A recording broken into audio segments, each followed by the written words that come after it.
Hello everyone, thank you for clicking this video. I am happy that you are encouraged to learn how to be more confident, especially if you want to face some interviews, especially for your scholarship interviews, for example, or a job interview, for example. I'll give you about 3 tips in this clip about how to be more confident. Okay, first of all, anxiety is normal. So when you are encountering new things or when you are having, you know, to be put in a certain condition that you are not familiar with, there is a kind of anxiety that affects you. You usually feel something in your stomach and it feels funny, right? I mean, like it's like a butterfly in your stomach, for example. So the first tip in order to be confident is to prepare well. I know this may sound cliche, but uh, preparing needs a lot of things, of course. But are you prepared? Are you mentally prepared for this occasion? Are you mentally prepared to face the judges? Are you prepared to face the questions? Preparing encompasses a lot of things, and if you have prepared yourself well, then you need to be certain. You need to talk to yourself. I am ready for the situation. I am well prepared, and any questions that may come up, I can answer it. I can answer them, good in a good way. Okay, so by preparing yourself means building up your capacity before the D-Day. So building up your capacity is by studying the example of the questions that may occur. For example, if you want to go overseas, they usually ask you what's your plan uh, for your study or for your future career after you finish this program. And that what they want to see from you is that you may contribute more. So they are looking for candidates that have contributed or that have been contributing to the society. And this program augments or adds some more qualifications to your professionalism, to your education, in order that you may contribute more to society. So basically, jobs, scholarships, or any other opportunities, they are there to give you opportunities to develop you more. So we as humans, we need to develop more.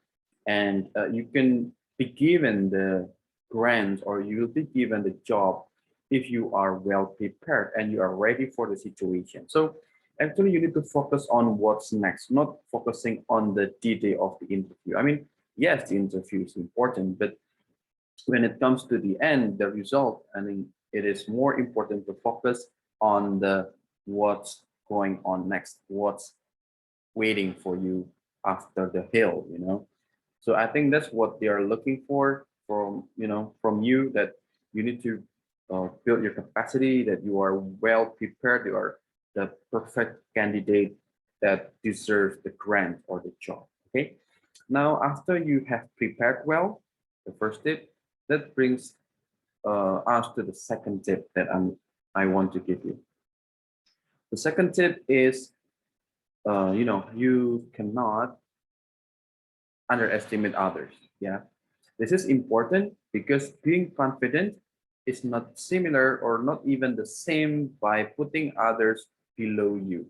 You may not think the other candidates are lower than you. No, they may have been your junior, yeah, in a school, but they also have the same chance of getting the scholarship, or they may have been improving a lot. You never know. So everyone in the interview is actually, you know, having the same opportunity to be picked, to be selected as the winner or as the scholarship grantee or the employee of the company. So basically, after you prepare well, the second tip for me is that you never underestimate others, and you need to be positive in that sense that I mean, by putting others in the same way as you, it means you are giving a positive attitude, because people who like to underestimate others, who like to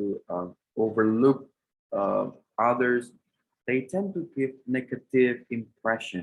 They send some kind of negative vibe to the to the to the surrounding, to the people around them, to the people they talk to.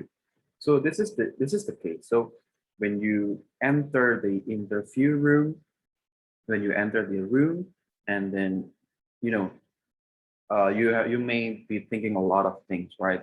What might be the questions, who the people are, and stuff like that, but you cannot, yeah, underestimate others. You cannot give you cannot think negatively about others, because if you think negatively, you will say something negative.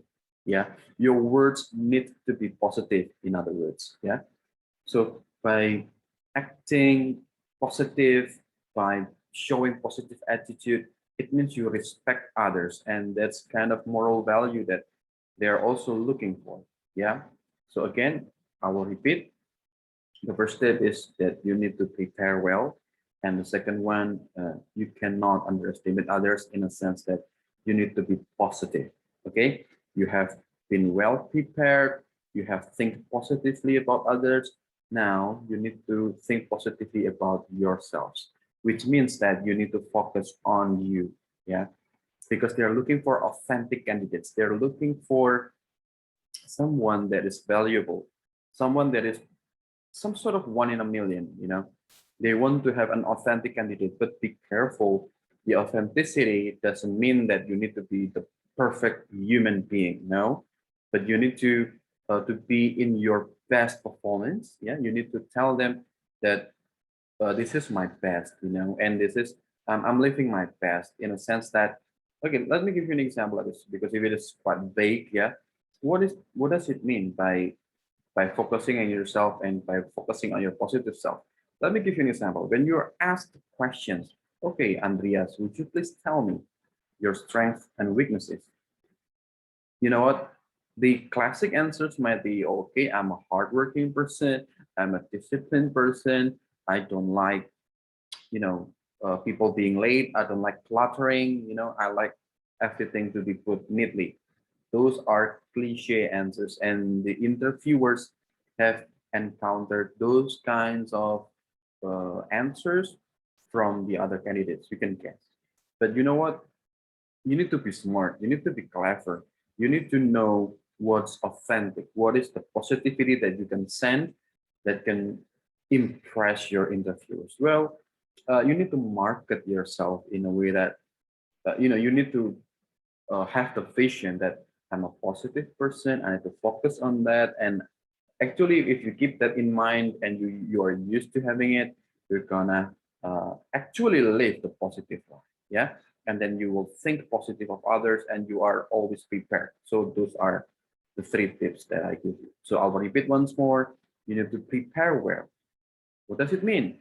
You need to do the stuff that is needed to prepare, that needs to be prepared. Okay, like the documents, you need to learn the company, you need to learn the scholarship, you need to know what's waiting for you there, and the questions that might occur related to your interview. Yeah, you need to prepare well. And preparation is everything. And by watching this clip, I believe that you're currently preparing yourself, right? And the second thing, you cannot look down others. Yeah, it means that you need to be positive to the people around you, including your rivals, well, your competitors. Yeah, but this is important in a sense that uh, I'm not saying that competition is bad. No, competition is always good, and but I do not like, and usually interviewers do not like those who like to uh, tell bad things about others. No, why? Because when you say bad things about others, in another occasion, for example, you may say bad things about the interviewers. That makes sense. That's a common sense. Okay, that brings us to the third tip that I give you, that you need to focus on yourself, focus on your positive attitude, focus on your positive being, because when you're focused on your positive being, you're going to live a positive life, and that will be shining through your words, that will be shown through your complexion, and I believe that you will win the interview. Okay. Well, those are the 3 tips that I can give you. And the practical thing is that you need to practice over and over again. Of course, everyone knows that. And perhaps one last bit that they may have forgotten. I mean, the potential candidates, that you need to smile. Okay. The 3 tips: by preparing well, by not looking down others, by focusing on your positive self, you will smile. And that's automatically shown on your complexion. Okay. Anxiety, nervousness is normal. Yeah. And you do not need to beat it, but you need to use it to boost your answers, that you can have this power of anxiety and convert it into positive energy and give it to interviewer. And this form of energy, this form of positive converted anxiety will become uh, I would say a tingling sense that you are sending to the interviewers. You know what I mean? So if I'm anxious, I'm worried about it, and I convert it into positive energy, I send it to the interviewers. The interviewers will grasp, oh, there is something interesting about this candidate, you know? And I believe that you can do this. Yeah. Good luck for your interviews, for your scholarship interviews, for your job interviews. Okay. I'm Andreas, and I'm happy to share. Let me know if you need other help, like you want to ask questions, just comment below. Okay. Thank you so much. Ciao. God bless.